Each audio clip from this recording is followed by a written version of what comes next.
Welcome to my YouTube channel. My name's Lloyd Ross, and I'm here to teach you all the things about money that you wish you learned in school. So this topic, the first topic, this is the first one we're doing. Actually not, you get on my YouTube channel, we've done it before, but this is the first one today. And it's all about how to make money. That makes sense, right? Like if you want to go to school and learn about money, the first step is to make it. Because if you can't make it, you can't manage it. If you can't manage it, you can't multiply it. And if you can't multiply it, it will run you forever. It will control you and you won't control it. So it's really important to be able to make money. So most people make money through a job. Most people, not all. And I think I run into this problem a lot when I'm teaching my students or coaching anyone. They really struggle with, they say, I'm struggling with my money. I'm like, well, where's your income at? And they go, well, I'm starting this little business. I'm trying to do this. I'm trying to do that. I'm like, you've got no income. You know, a lot of people are on benefits or welfare because they just can't seem to be able to sacrifice their time to make some money. Okay, so the first step is go make some money. Like if you have to have a job, get a job. Really, like I don't know how many people I coach, and I just say, hey, get a job. Can you just get some consistent active income, right? So the first way to make money is to trade your time. And if you have to do that, right? That's the first step. But really what happens when it comes to even that is you're trading your skills and your ability to solve a problem for someone for money. That's what you're doing, even in an employment role. Okay, that's the trick to making money. It's an exchange of your value and your skills to help someone overcome a problem. So when an employer employs you, they're actually employing your ability to apply your skills and value and knowledge to help them overcome a problem. And that's what they're paying you for. And I guess people don't really recognize that. So part of the process I go through when I ask people that ask me, how do I make money? I say, well, what's the specialized knowledge or skill that you have that can help a particular person overcome a problem? That's the question. And if it's not much, then what you have to focus on is skill development. Okay, now skill development, I talk about it in one of my books, Money Buys Happiness. It's called profit skills. And it's like, can you communicate a message to someone? So can you liaise with clients? Are you good at relationship building?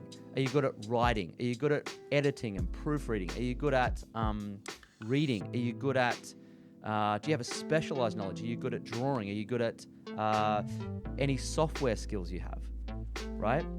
Are you good at public speaking? Can you speak? Can you deliver a message? Are you good on video? Can you do video? Are you a technician? There's so many skills that you can develop that make you above average across the board, right? Find a skill that you can do that people need, that a lot of people don't have, okay? And that's really where you can start to make money. Because as soon as you've got that skill, let's say, for example, I was coaching someone yesterday, and she said, Lloyd, how do I bring to life a business? I said, what's your specialized skill? You know, outside your job that she's got, what's your specialized? She's got, I'm really good at dancing. I'm like, great, that's where you aim.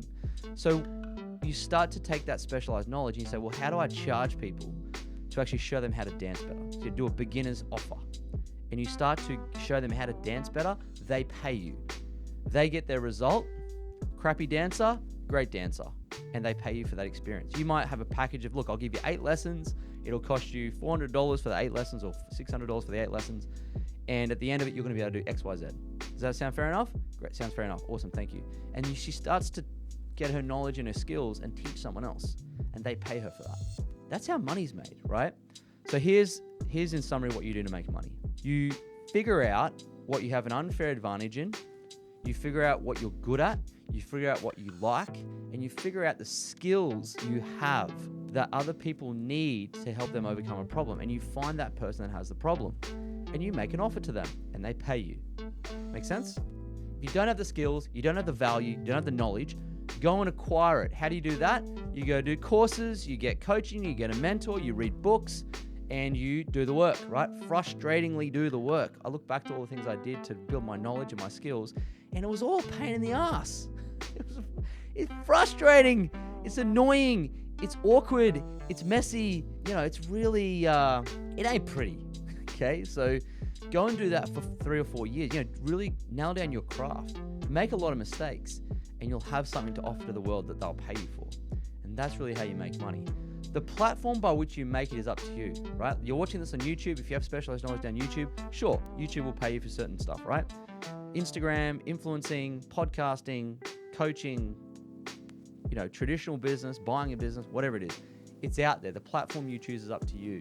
But you do have to have something of value to give to someone else. Otherwise, they're never going to give you money, right? So that's how you make money. If you haven't done so yet, right, You probably search how to make money on YouTube. This popped up. But go jump on Google and YouTube and go, how to make money. There'll be a lot of ideas, but you're the difference between doing it and not doing it. It's you. It's up to you, right? So I hope you enjoyed that episode. If you've enjoyed it and that makes sense to you, go hit the subscribe button and help us build our YouTube channel. I'm just kidding. Up to you. But thanks for tuning in. See you in the next episode.